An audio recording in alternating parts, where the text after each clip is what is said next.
Nagsisimula ang pelikula sa pamamagitan ng pagpapakita sa isang lalaking nagngangalang Peter na nagsasanay ng kart race. Napag-alaman na si Peter ay isang miyembro ng gang, ngunit ang kanyang gang ay mas nakatuon sa pagnanakaw ng kotse, na pagkatapos ay ibinebenta nila. Pagkatapos ng kanyang pagsasanay sa kart race, nilapitan si Peter ng pinuno ng gang na nagngangalang Dragoslav. Sa sandaling iyon, inutusan ni Dragoslav si Peter na magnakaw ng kotse ng gabing iyon dahil naubusan na ng mga ninakaw na sasakyan ang kanilang gang. Walang pag-aalinlangan, agad na pumayag si Peter sa kahilingan ng pinuno ng gang. Bago isagawa ang pagnanakaw, inanyayahan ni Peter ang dalawa sa kanyang mga miyembro ng gang, sina Baka at Dimitar, na tulungan siya sa pagnanakaw. Nang matipon na ang lahat, pumunta agad silang tatlo sa isang parking lot at nagsimulang maghanap ng pinakamagandang sasakyan.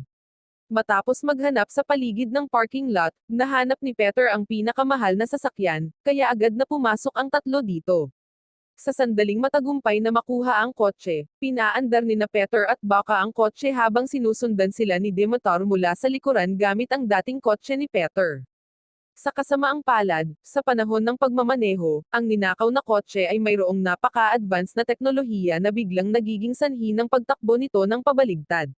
Bilang resulta, sina Peter at Baka ay kailangang magmaneho ng walang ingat na tumatakbo sa lahat ng pulang ilaw. Sa kabutihang palad, si Peter ay may disenteng mga kasanayan sa pagmamaneho, kaya maaari niyang kontrolin ang kotse at imaneho ito sa punong tanggapan kahit na nagmamaneho ng pabaliktad.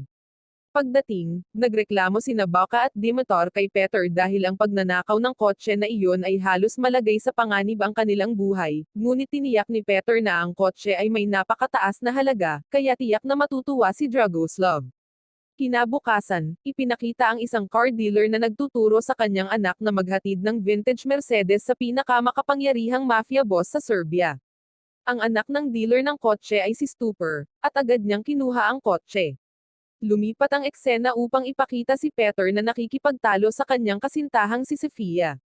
Tila, masama ang loob ni Sofia dahil hindi siya pinakasalan ni Peter kahit na matagal na silang magkasintahan, kaya nangako si Peter na magpapakasal sila sa tamang panahon. Sa ibang lugar, makikita natin ang nakababatang kapatid ni Peter na si Nenad na nakikipagtalo sa kanilang ama. Sa pagkakataong iyon, gustong pumasok ni Nenad sa boxing practice pero pinagbawalan siya ng kanyang ama, dahil gusto niyang maging businessman o manager si Nenad, hindi tulad ni Peter na walang marangal na trabaho. Sa kasamaang palad, pinilit ni Nenad na sumali sa pagsasanay ng boxing sa kabila ng pagsampal sa kanya ng kanyang ama.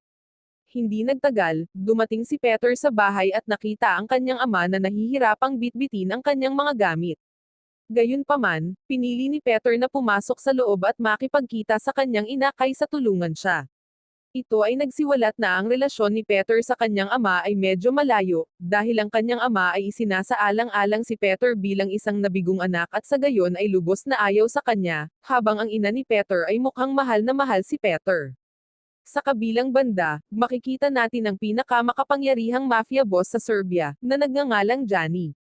Napag-alaman na si Johnny ay kilala sa pagiging lubhang walang awa at hindi magdadalawang isip na alisin ang sinumang maglakas loob na guluhin ang kanyang negosyo. Sa ngayon, naghihintay si Johnny para sa paghahatid ng isang vintage Mercedes mula sa dealer ng kotse, na kasalukuyang dinadala ni Stuper. Sa kasamaang palad, hindi pa dumarating si Stuper, kaya patuloy siyang tinatawagan ni Johnny. Kasabay nito, sinasadya ni Stuper na hindi pansinin ang mga tawag ni Johnny dahil nagkakaroon siya ng maikling pakikipagkita sa isang babae. Pagkatapos nito, agad na niyaya ni Stuper ang magandang babae na makipagbakbakan sa kanya. Hindi nagtagal, nakita si Peter na nagtitipon sa kanyang punong tanggapan kung saan ibinahagi ni Dragoslav na malapit na siyang magkaroon ng apo. Sa makatuwid, nais niyang ipagdiwang ang mabuting balita sa pamamagitan ng isang baso ng alak kasama ang kanyang pinakamahusay na mga lalaki. Nang malaman ito, pumunta si Peter sa isang lokal na tindahan upang bumili ng ilang merienda, ngunit hindi niya sinasadyang nakita ang vintage na Mercedes na binili ng boss ng mafia at inihahatid na ngayon ni Stuper. Bago pa pala sila mag-enjoy sa kanilang bakbakan, dumaan si Stuper at ang babae sa tindahan para bumili ng kondom. Nang makita ang vintage na Mercedes sa kanyang harapan, agad na na-trigger ang instincts ni Peter na magnakaw, at mabilis niyang kinuha ang kotse. Sa kanyang paglalakbay, tinawagan ni Peter si Dragoslav at sinabi sa kanya na nagnakaw siya ng isang napakabihira at vintage na Mercedes. Napakamahal ng kotseng ito, at plano ni Peter na iregalo ito sa malapit ng ipanganak na apo ni Dragoslav. Gayunpaman, sa halip na matuwa, sinabi ni Dragoslav kay Peter na dapat niyang ibalik ang kotse dahil nalaman na niya na ang Mercedes ay kay Johnny, ang pinakamakapangyarihang mafia boss sa Serbia.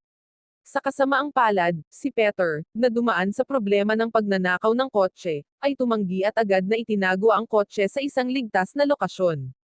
Makalipas ang ilang sandali, si Stupor ay iniimbestigahan at pinahihirapan ngayon ni Johnny para sa kanyang mga aksyon. Tinanong ni Johnny kung bakit natagalan si Stupor at paano ninakaw ang sasakyan. Sa totoo lang, walang pakialam si Johnny sa kotse mismo, ngunit may mahalagang bagay na pag-aari ni Johnny sa loob ng kotse na nagkakahalaga ng milyon-milyong dolyar. Sa pagkakaalam nito, maaari lamang humingi ng tawad si Stupor, ipinaliwanag na may nakilala siyang babae kanina. Dahil dito, walang awang pinatay ni Johnny si Stupor. Kaagad pagkatapos noon, nakipag-ugnayan si Johnny sa isang tiwaling hepe ng pulisya na nagngangalang Philip na palaging kasama niya sa trabaho. Pagkatapos ay inutusan ni Johnny si Philip na hulihin ang magnanakaw na nagnakaw sa kanyang sasakyan. Nang walang gaanong sinasabi, agad na sumang-ayon si Philip sa kahilingan. Pagkalipas ng ilang oras, dumating si Philip at ilan sa kanyang mga tauhan sa isang nightclub kung saan nakilala nila si Dimitar, isang kaibigan ni Peter. Si Philip na alam na miyembro ng gang si Dimitar, ay magalang na nagtanong sa kanya kung sino ang nagnakaw ng kotse ni Johnny. Gayunpaman, tumanggi si Dimitar na makipag-usap, kaya ginamit ni Philip ang karahasan. Hindi nakayanin ang pagpapahirap, sa wakas ay isiniwalat ni Dimitar na ang nagnakaw ng sasakyan ni Johnny ay si Peter. Kinabukasan, pinangunahan ni Philip ang isang team para salakayin ang bahay ni Peter, ngunit mabilis na nakatakas si Peter. Dahil nabigo si Philip na hulihin si Peter, plano ni Johnny na ipadala ang kanyang mga tauhan para hulihin ang magnanakaw. Gayunpaman, hindi sumasang-ayon si Philip dahil maaari itong mag-trigger ng malaking kaguluhan. Sa makatuwid, naisip niya na gawing takas si Peter at ipalaganap ang balita sa buong social media at TV. Pagbintangan din ni Philip si Peter bilang ang taong pumatay kay Stupor, kahit si Johnny mismo ang gumawa sa pagpatay. Di nagtagal, ang lahat ng mga broadcast ng balita sa TV ay nag-uulat na si Peter ay isang takas na ngayon at siya rin ay inakusahan bilang ang taong pumatay kay Stupor. Nang makita ang balita, nag-alala si Dragoslav tungkol sa kaligtasan ni Peter dahil alam niya na si Johnny ay isang napakawalang awa na tao. Kasabay nito, pinuntahan ni Peter si Baka, na alam din na si Peter ay naging isang takas. Sa simula, nag-aatubili si Bakay na tulungan siya dahil kalalabas lang niya sa kulungan noong nakaraang buwan. Gayunpaman, patuloy na nagsusumamo si Peter hanggang sa wakas ay pumayag si Bakay na tulungan siya.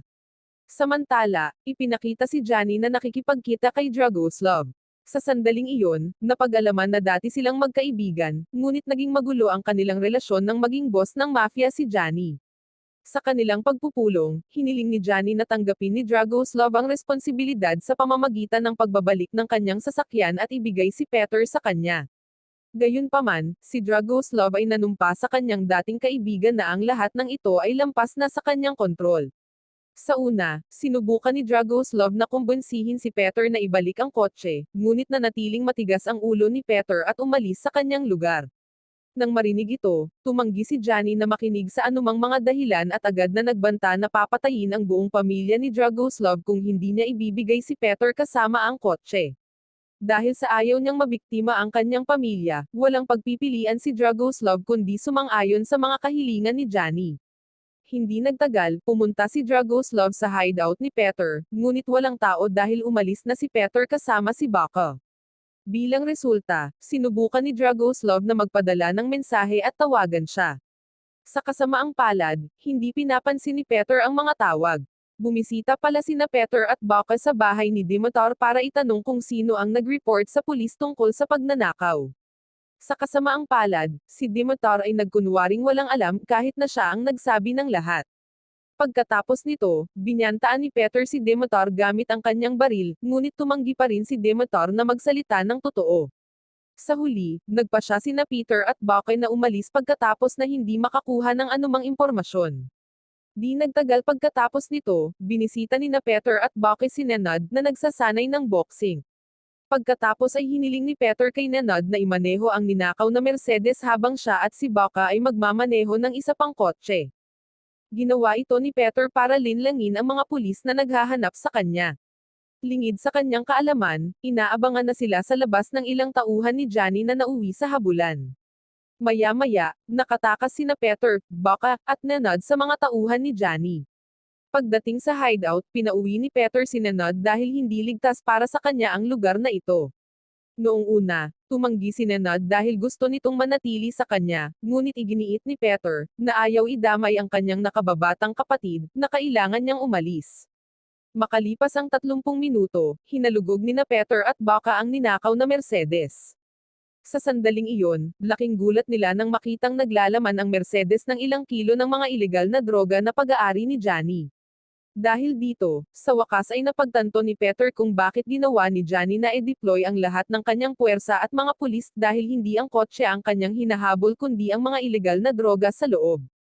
Noong gabing iyon, nakipagkita si Peter at Bucky kay Dragoslav na nakiusap kay Peter na ibalik ang sasakyan ni Johnny. Inihayag din ni Dragoslav na inutusan siya ni Johnny na hulihin siya. Gayunpaman, dahil itinuring ni Dragoslav si Peter tulad ng kanyang sariling anak, hindi niya kayang gawin ito. Nang marinig ang lahat ng ito, humingi ng tawad si Peter, at sinabing sa pagkakataong ito ay dapat niyang tanggihan ang utos ni Dragoslav dahil plano ni Peter na humingi ng ransom kay Johnny at pagkatapos ay ibabalik niya ang sasakyan. Sa huli, si Dragoslav ay tumahimik at hiniling na lamang niya kay Peter na mag-ingat. Pagkaalis ni Dragoslav, nakipag-ugnayan si Peter kay Johnny at sinabing ibabalik niya ang sasakyan basta't magbabayad siya ng ransom na 2 milyon. Sumagot si Johnny na imposible ito dahil ang kasintahan ni Peter, si Sofia, ay nahuli na ni Philip, ang tiwaling hepe ng pulisya. Dahil dito, agad na nagbanta si Johnny na papatayin si Sofia kung hindi ibabalik ang sasakyan bukas ng gabi. Nang marinig ito, nag-aalok si Peter ng isang bagong deal kung saan ipapalit niya ang kotse para sa kanyang kasintahan. Pagkatapos ipadala ni Peter ang lokasyon, nakita si Johnny at ang kanyang mga tauhan na naghahanda na umalis. Kasabay nito, biglang pinigilan ng tiwaling hepe ng pulisya si Johnny, at iminumungkahi na sa halip ay siya na ang bahala sa sitwasyon.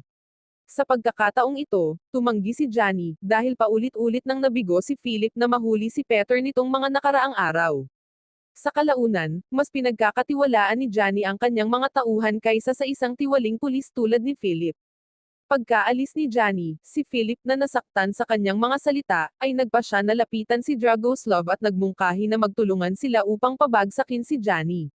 Si Dragoslav na nadama din na pinagtaksilen siya ni Johnny, ay agad na sumang-ayon sa plano.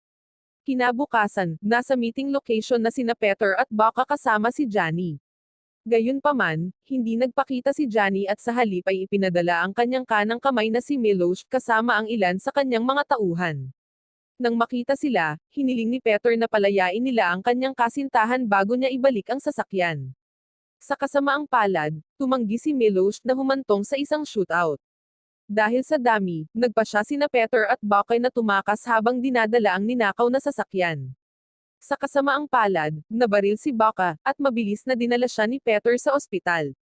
Pagsapit ng hapon, nakitang dumating si Miloš at ang kanyang mga tauhan sa bahay ni Peter. Sa sandaling iyon, sinimulan agad nilang saktan ang kanyang ama at ina. Pagkatapos nito, hiniling ni Miloš na hikayatin ng ina si Pet na sumuko kay Johnny. Kung mabigo siya, nangangako si Miloš na babalik at papatayin silang lahat. Sa kabilang banda, laking gulat ni Peter, na dumating sa kanyang hideout nang makitang wala ng buhay ang kanyang kaibigan. Kaagad na napagtanto ni Peter na ito ay kagagawa ni Johnny, na ginagawang hindi naligtas ang hideout. Kaya naman, mabilis siyang nagpa siya na umalis kaagad. Habang nasa daan, nakatanggap si Peter ng tawag mula sa kanyang ina, na nagsabi sa kanya na pinagbantaan sila ng mga tauhan ni Johnny. Umiiyak, nakiusap ang kanyang ina kay Peter na sumuko at huwag nang ulitin ang kanyang mga aksyon.